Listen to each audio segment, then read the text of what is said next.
Sonic the Hedgehog, Bison, and Bubsy the Bobcat. These are just a few of the iconic characters to come out of the 1990s. But for my money, one of my favorite video game stars of all time is none other than Earthworm Jim, the unlikely hero that cemented David Perry's place as one of the greatest developers of the 16-bit era. To help celebrate the game's 25th anniversary, I thought it might be fun to take a trip back to Buttville and launch a cow or two. So turn back now if you don't want to know what happens next, because today we're going to spoil the story and endings for Earthworm Jim's Special Edition on the Sega CD. This is Game Over, the early years.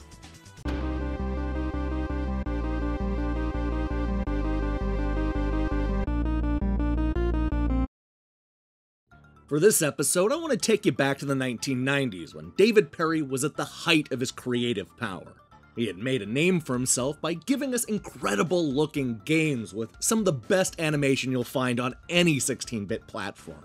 I'm talking about games like Mick and Mac's Global Gladiators, Cool Spot, and of course, Sega's Aladdin on the Genesis. This was a guy who was just inches away from becoming a household name, and all he needed was that one incredible character. That character turned out to be Earthworm Jim, and the rest is history. Although the story is the same on every system, I decided to focus on the Special Edition version released in 1995 on the Sega CD. It has the most levels, the best animation, and the funniest ending, and it's not even close. As with all the versions, this is the story of an unlikely earthworm named Jim who was struck by a mysterious space chute that recently crash-landed on Earth. What he didn't realize at the time is that this is no ordinary spacesuit. When he climbed inside the indestructible cyber technology, Jim's soft, wormy flesh started to interact with the space particles in the suit. Suddenly, Jim was able to run, jump, and even shoot a gun. And as it turns out, this was useful, because there's an intergalactic bounty hunter named Sidecrow looking for that suit because Queen Slugforabutt needs to make herself look even more beautiful than her imprisoned twin sister, Princess What's-Her-Name.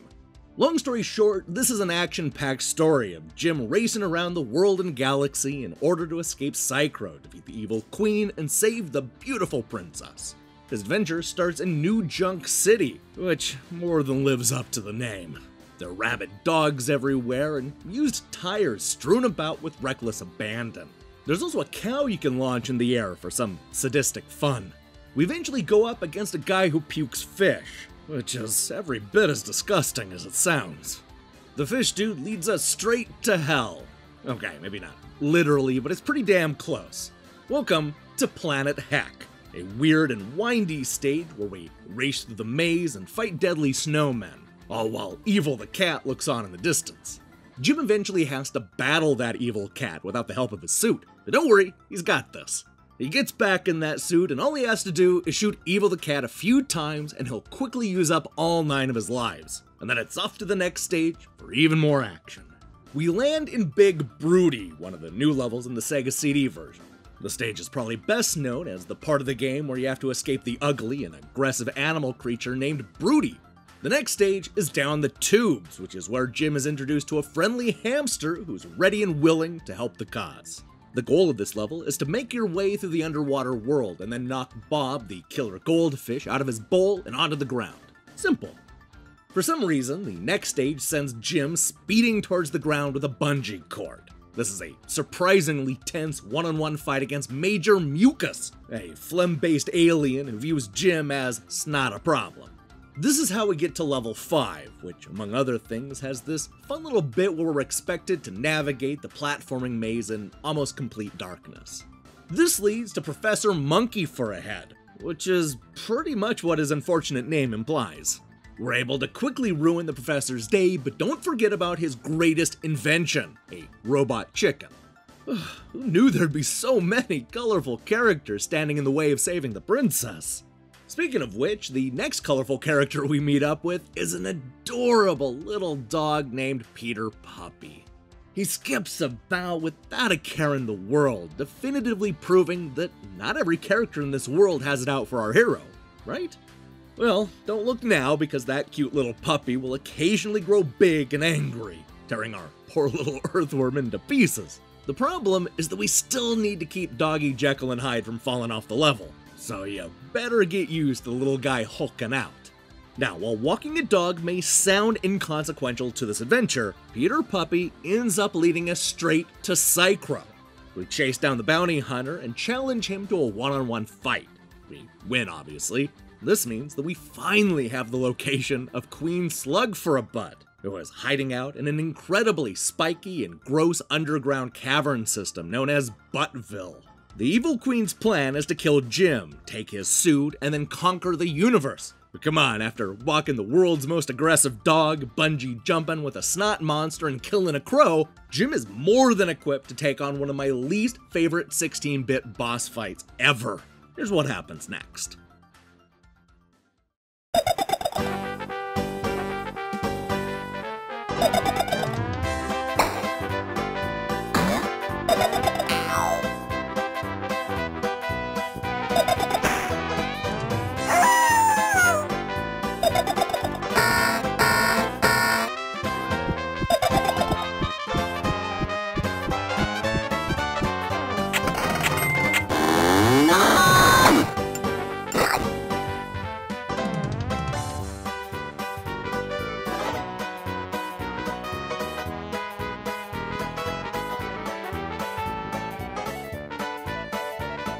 Okay, come on, that's a pretty great twist and a fun callback to something that we did in the very first level.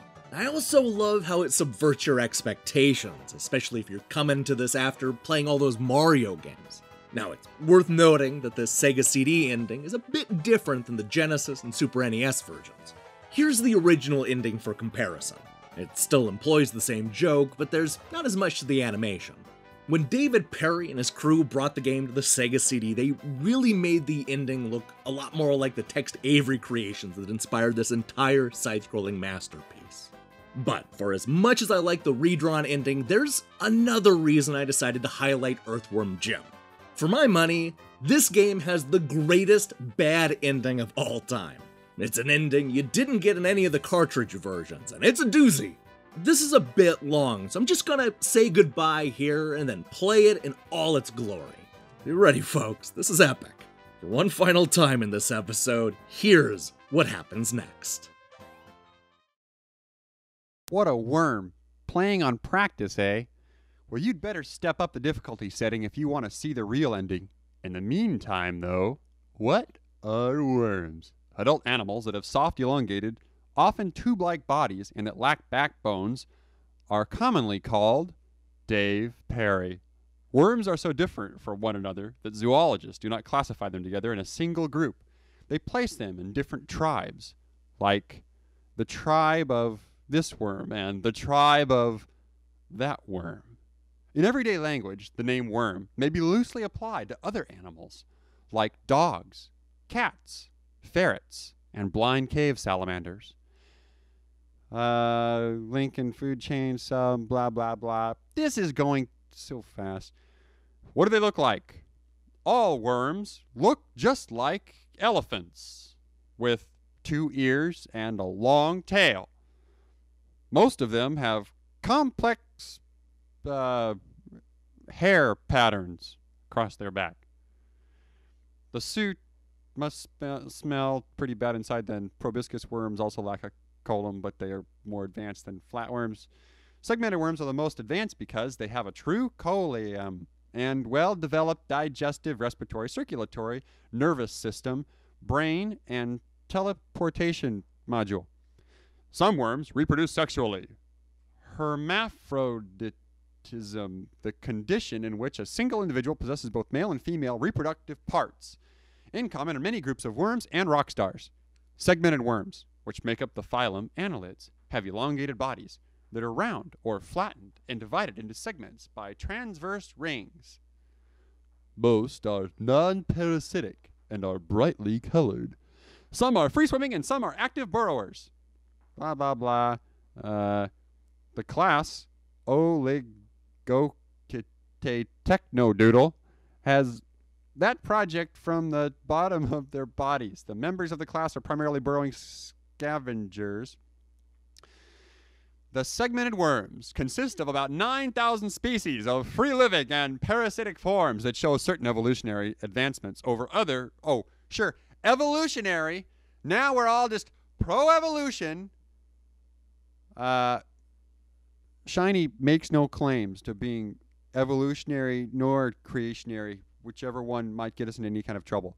The segmented worms also possess a well-developed nervous system with concentrations of nerve cells called ganglia.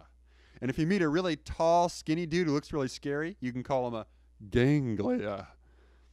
Social behavior. All living things relate to other members of their species. In an amoeba, the relationship occurs only during the short time it takes the animal to split into the animals. In other species, such as... that got cut off. Close to each other without exhibiting social behavior. For example, mollusk larvae may respond to change in the intensity of light by swimming to the water surface. The resulting grouping, called an aggregation. Auditory or other stimulant. Immense behavior. Blah, blah, blah, blah, blah, blah, blah, blah.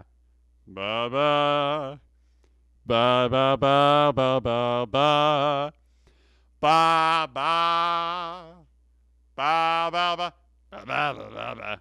My baby wanted me to read this. Ba, ba, ba, ba, ba. But it was going too fast. Ba, ba, ba, ba, ba. My baby wanted me to read this. Ba, ba, ba, ba, ba. But I just couldn't.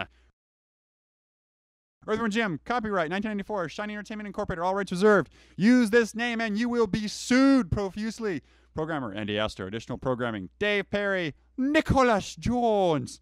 Original concept by Douglas Tenaple. Directing animator, Mike Francis Dietz. Animators, Douglas Tenaple, Edward Schofield. Art director, Nick Brody. Lead artist, Steve Crow. Level designer, Tom Tanaka. Ink and paint, Eric Ciccone and Mike Pilati. Cleanup, Clark Sorensen, Ryan Silva, Nikki Wilson. Assistant artist, Lin Shen, backwards, Nesh Nil. Designed by Many Shining Meetings. Produced by Justin Siller. Music and sound effects, Tommy Tellerico Studios Incorporated. Development tools by Andy Astor, Dan Chang, and PsyQ. Special thanks, Brian Fargo, Bucky Tran, Michael Kelsch, Tex Avery, and the Shiny spouses. Let's hear it. Meanwhile, at the Hall of Justice, Superman, Batman, and Jan and Zena are the Wonder Twins. They pronounce that it's the end. We're not kidding. Really? Hey, we just want you guys to know that we love you. I mean, love, baby. And I'm talking love. We love you.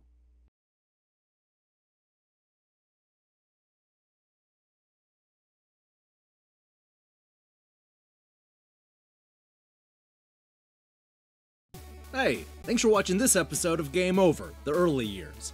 If you liked what you saw here, then you should know that we post new Game Over episodes every Monday. Now here's the question I have for you. Is it time for Earthworm Jim to come out of retirement? We haven't had a new game from the guy in, like, almost a decade, and that was just an HD remake of the first game. I played part of the PSP reboot back at E3, but that ended up getting cancelled, I guess. And David Perry keeps on insisting that he's eventually going to make that fourth installment, but who knows if that's ever going to happen. Is it time for Jim to make a comeback? Let me see your thoughts in the comments below. In other news, we have a bunch of reviews planned this week, so I strongly recommend you click that subscribe button and support what we're doing here. Until then.